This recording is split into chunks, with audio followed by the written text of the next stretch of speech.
Super. বৃষ্টির দিনে এরকম একটা সবজি খিচুড়ি হলে আর কি লাগে। কিভাবে আমি খিচুড়ি রান্না করছি সেটাই থাকছে এই ভিডিওতে। প্রথমে আমি একটা বড় ফুলকপি সুন্দর করে কেটে নেব পিস পিস করে। এরপর সাথে কাটবো শালগম। শালগমগুলো একটু ছোট ছোট করে কেটে নেব। বরবটিগুলোও কেটে নিলাম। 3 প্রকারের সবজি দিলাম। এবার সাথে থাকবে গাজর। গাজরটাও আমি সুন্দর করে ছোট ছোট করে কেটে নেব। এদিকে আমার বাবাটা আস্ত গাজর নিয়ে বসছে। আমি তার কাছে চাইলাম কিন্তু সে আমাকে দিবে না। তো বাবা পাশে বসে আছে। আমি পেঁয়াজ বেছে নিলাম, রসুন বেছে নিলাম। এবার কিছু ধনিয়া পাতা ধুয়ে নেব, সাথে কাঁচামরিচও আছে। ধনিয়া পাতাগুলো এবার ছোট ছোট করে একবারে কেটে নেই। এবার পেঁয়াজও কেটে নিলাম, সাথে রসুন কেটে নিয়েছি এবং কাঁচামরিচ মাঝখানে ফালি করে কেটে নিয়েছি। কাটাকাটি শেষ। এবার আমি চলে আসছি বেসিংয়ে। চাল আর ডাল পরিমাণ মতো নিয়ে এবার সুন্দর করে এটা ভালো করে ধুয়ে নিলাম। রাইস কুকারে রান্না করবো, এই জন্য একবারে পাতিলেই সব চাল ডাল নিয়ে নিছি। এবার কাটা সবজিগুলো আমি সুন্দর করে ধুয়ে নিলাম। এক এক করে সব সবজিগুলো আমার ধোয়া শেষ।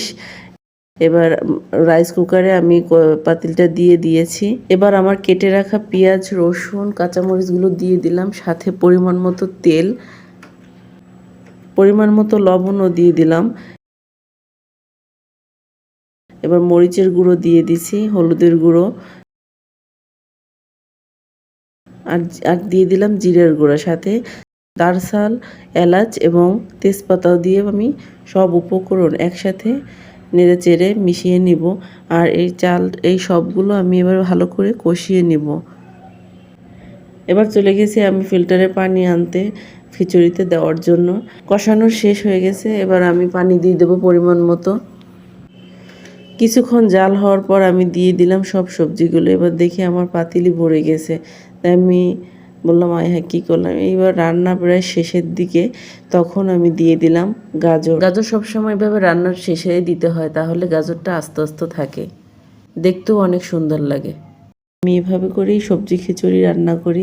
আমার মতো কে কে এভাবে খিচুড়ি রান্না করেন। এই তো আমার রান্না শেষ।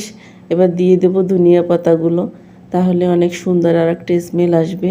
আর সাথে একটা ডিম ভাজা।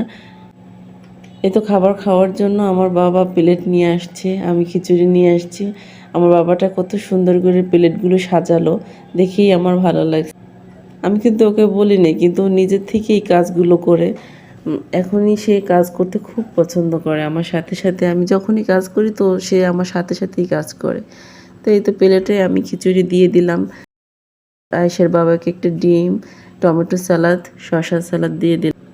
এবার আমি খেয়ে দেখলাম কেমন হয়েছে। তো অনেক মজা হয়েছে। এবার আয়েশের বাবার পালা, সে বলবে কেমন হয়েছে।